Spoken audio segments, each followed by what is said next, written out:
Joining me now are Suzy Horton and John Holland from Independent Cinema Portsmouth. They run No.6 Cinema, which, for those of you who don't know, is based in the historic dockyard. Thanks so much for coming in. So, Suzy, if I ask you first, what is Independent Cinema Portsmouth? Well, No.6 Cinema is an independent cinema which is run by volunteers completely, the board and its operation, 3 nights a week in action stations in the dockyard. Basically, it's been going for about 10 years since it first started up, from a kind of small film club type setup, and then to what we have today, which is basically a very popular cinema 3 nights a week, Thursday, Friday, Saturday. And it's a huge kind of screen and place you've got going on there. It's absolutely great. How did you kind of get hold of that? Well, we're really lucky. I think there was a contact initially with someone in the dockyard, and basically we rent the space from action stations because obviously they close at 5 o'clock. And there was all this wonderful auditorium, which was purpose-built auditorium that was empty, and we approached them and with a sort of business idea about setting up a cinema. So you're all volunteers, but it is a business, so people do pay to go to the cinema. What kind of films do you have showing them? Is it kind of the normal blockbusters? The sort of films that we have a mixture of films. We like to say we have all our films are of quality. We do have a mixture of some of the blockbuster films and some films that just don't get ever shown in this area or in this city. A lot of foreign language films with subtitles that some screens won't show. But we have a great following, especially for French cinema. If we ever put up a French film, then we always get a good number of people come along to see those. And what do you mean by a good number of people? We have our auditorium is quite large. We can seat 250 people. So when we get a blockbuster full, that's 250. But a good number. I mean, we're happy. We like for a minority film, we're happy if we get 40 or 50. Wow. Yes. You can have the cinema to yourself, practically. Oh, it's fantastic. In fact, if I'm ever in the cinema, I sat there and I've got someone sat next to me, I think, oh, this is a bit, I don't like this. I like a bit of space. But no, the seats are comfortable, and if it is full, it's not a problem. And I think the good thing about that is one of our main aims at the beginning was to actually have that kind of film showing in Portsmouth and offering that to the culture of Portsmouth. And the more commercial films which we show help us to get the money to fund the ones. So there might only be 10 people who want to see some obscure Icelandic film, but actually isn't it great that we can have that in Portsmouth? Yeah, so you've got kind of the big films sort of in a way subsidising the littler ones. Yeah. And do you find that people know about it? Because I was speaking to some people that I know and they hadn't heard about it, even though they're from the city. Is it a bit out of the way at all, do you think? Or? It's not. It's not the sort of thing, the cinema you're going to find, people aren't going to find out about it by driving past. You cannot get into the dockyard unless you go through security. And we have special sort of organised security for the evenings.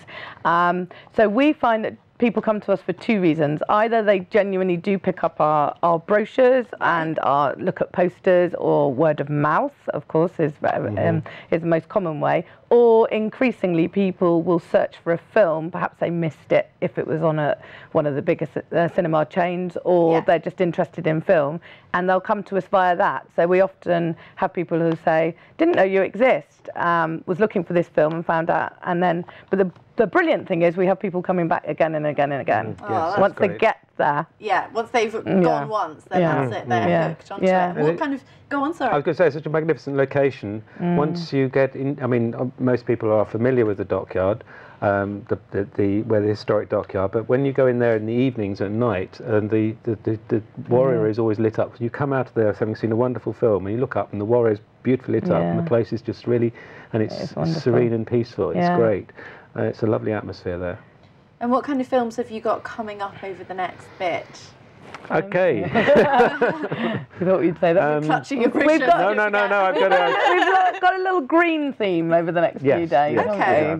We have 2 films. We've got a film coming up tomorrow evening. That's Thursday, called "This Changes Everything," and it's about climate change. And it's followed on Friday by something on a similar vein called "Ice in the Sky." Now, I have to be honest with you. I'm not too certain about the content of that one. But on Saturday, we've got a blockbuster. We've got The Revenant, which has won 5 awards at the BAFTAs this week. Yeah. We're only doing one screening of it. It has been on most other cinemas, so whether we'll do another one later, I don't know. We'll see how it goes in with the Oscars coming up next month.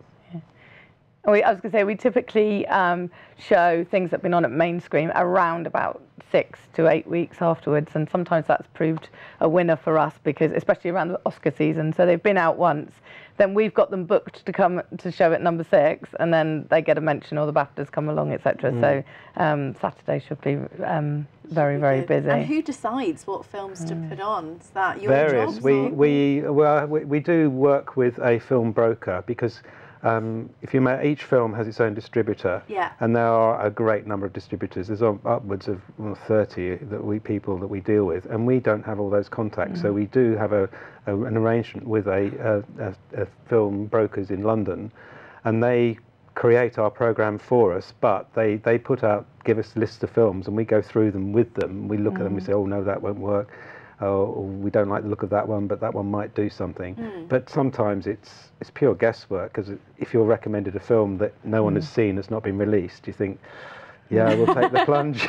But they are great, because they give us scope for putting in things that we want to do. Yes. And so for example, over the last year or so, have been running what we call the seminal season. So we started literally from the first decades that films come out. And we've chosen a couple of films from each decade. So each programme will have a couple of films from. We've got to the older films. Yeah, so we're up to the 60s now. So you know, we One Flew Over the Cuckoo's Nest, you know, so we've got an opportunity to put our kind of favourites in. Oh, great stuff.